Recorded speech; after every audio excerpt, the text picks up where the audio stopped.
Section 8 housing funding may be drastically cut by the end of this year.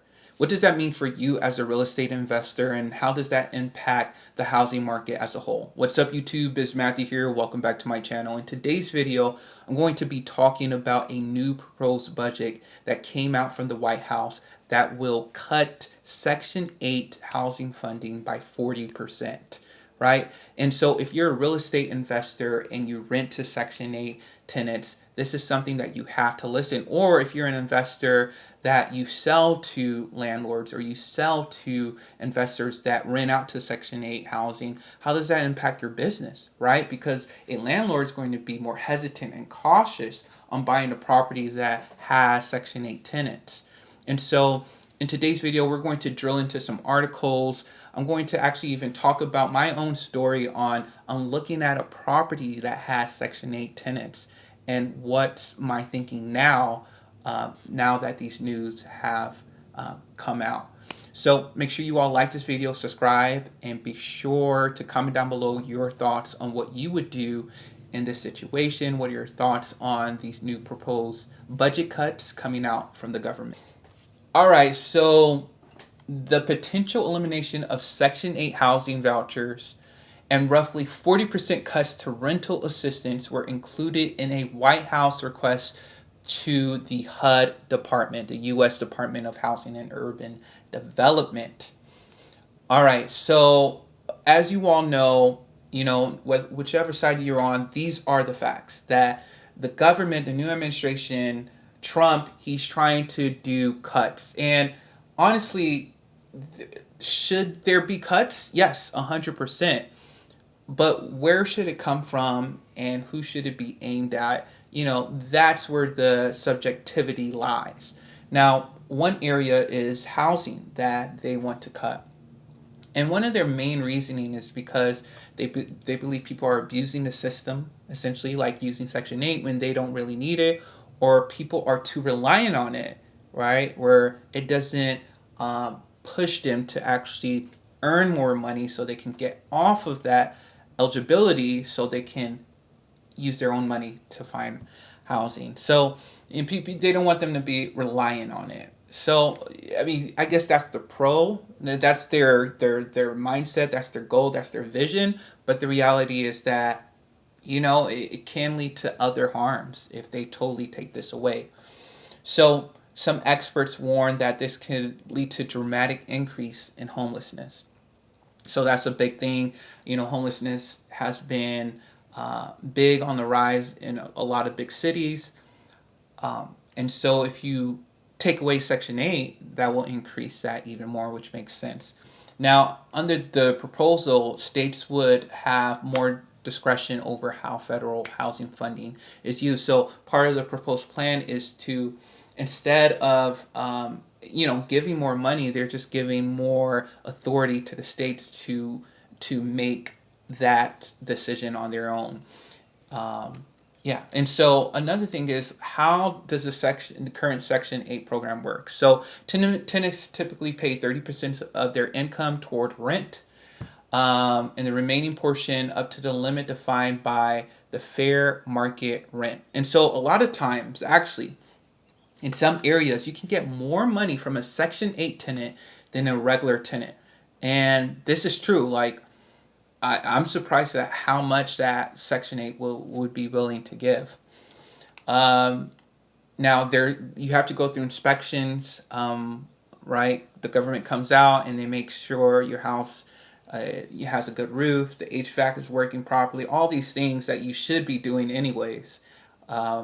But it's just more red tape. People don't want to deal with the government. I don't want to deal with somebody from the government checking on my property, making sure it's in the best condition, even though I'm going to do that, but it's just more red tape that a lot of landlords steer away from, right? So there are a good amount of landlords that just don't rent to Section 8.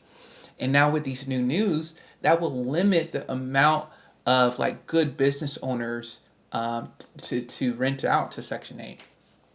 And so that's essentially how it works. Now, another thing with landlords is that you have to get into the program to be eligible to rent out to Section 8. But if you're buying a house or a property that has Section 8 tenants already in them, then the transfer is easy, right? Like you can just go to your housing authority nearby in your city and they'll be able to transfer that, and you can get the payments within a few days or within a week or whatnot. I was reading online. But something interesting about this whole thing that came out is my own story that I was looking at two duplexes, and it's in a good area, decent area, I can say. I would say maybe B minus class, but there's two duplexes, and I think both of the tenants. I don't know if it's all the tenants, but a few of the tenants were Section 8, and they took good care of the property and everything. And so I was looking at these properties 3 years ago, and it wasn't in my mind to even consider, oh, what if the government cuts funding, right? Now I did have hesitation because Section 8 tenants, they usually come with the stereotypical issues you have with lower income tenants. And I'm not trying to attack a group of people or anything, but um, a lot of landlords and investors say it is a little bit more difficult dealing with them because when you're struggling in other areas of your life, like, how much are you going to struggle with paying for your rent? And so there are disadvantages even without the cuts with Section 8 renting. But now you have this other layer. And so now, 2025, I'm thinking about it like, should I even consider these properties anymore because, of these proposed budget cuts coming to this program, right? Now, some things that you can do as an investor is that you can, number one, the proposed budgets talk about how they won't really cut funding for elderly people or disabled people. So if any of your tenants are in that category, you should be good. But if it's a younger person, even if it's a family, and you see that they're trying and they're working their way through and they pay on time, um, it may be I would be more cautious.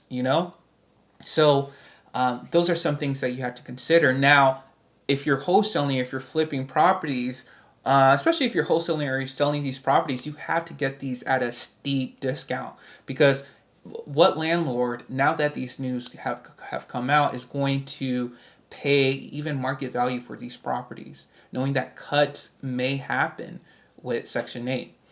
And because the biggest advantage with Section 8 is the consistent and predictable income you're going to get from the government, right? The government pays their bills and they pay them on time, right? That's why bonds are probably, quote unquote, the most safe investments out there, US Treasuries, right?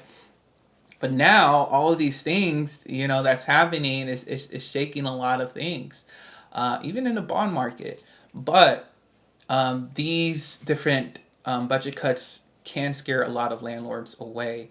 Um, and another big advantage to Section 8 is that 1 in 4 Section 8 voucher holders actually get a property and actually get to use it.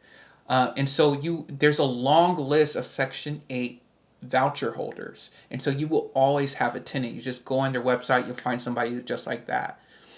Um, and now it's just a lot of things happening, and these are things that you have to consider. So the advantages of being a Section 8: regular payments from HUD, reduce vacancy issues like I was talking about, and reduce capital expenditures. Um, you may not need to make large capital investments in upgrading your property aesthetics, right? Because Section 8, they just want a decent property, right? You don't have to put the latest things in to even get a high rent for it. As opposed, like, for example, in certain areas, I know that I can probably get $1,500 for a 2-1 unit, a 2 bedroom, 1 bathroom unit. $1,500 with Section 8. Now, with market rent and this type of area, I'm thinking I can get $1,200. But if I want 1,500, that's when I have to do all those upgrades to get 1,500, where I can keep it the same and still get 1,500 from the government. And so that's something about reduced capital expenditures that they're talking about. Disadvantages: so a lot of red tape, the paperwork. They have to inspect the properties to make sure It's livable, which of course every landlord should do, but you don't want the government messing with that. Rent limits. Now, they do generally give a 5% to 8% boost each year in your rent. So that's consistent. So that's really good. But there's at a certain point, I think they cap it. So eventually they would increase it, but it's just something that they do. Now, tenant damages. Section 8 tenants often have a bad reputation of being careless due to the fact that they're generally not responsible for paying for any of the damages, of course. And so you can even get that outside of Section 8. So I don't think that's a big deal, but I think there's a stereotype with lower income people not taking good care of properties that as well, which is it is what it is. You know, there may be some truth to that. No security deposit, so you don't collect a security deposit, and eviction challenges. It's hard to evict a Section 8 tenant and inspection requirements. But they cash flow. They cash flow amazingly. For example, I was looking at this property. I believe they were getting $2,000. It was a duplex, so they were getting 1,000. They were getting 1,000 at market. That's market.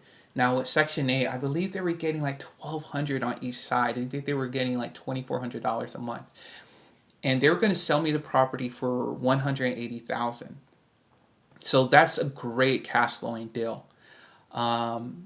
Brick duplex, and like I said, I reached out to them recently, and so we'll see. I'm gonna ask again, are any of your tenants on Section 8, and then I'm just gonna weigh the option to see if it's worth the risk. And then the next thing is that yeah, those are just it's just cash flow so well, so that's something you have to consider. So let me know your thoughts on these new proposed plans by the government. What are your thoughts on Section 8 housing? Would you even rent out to a Section 8 housing tenant that holds a voucher? And if you're selling these properties, how would you do that differently? Hope you all enjoyed this video. Make sure you all like, subscribe, comment down below, and I'll talk to you all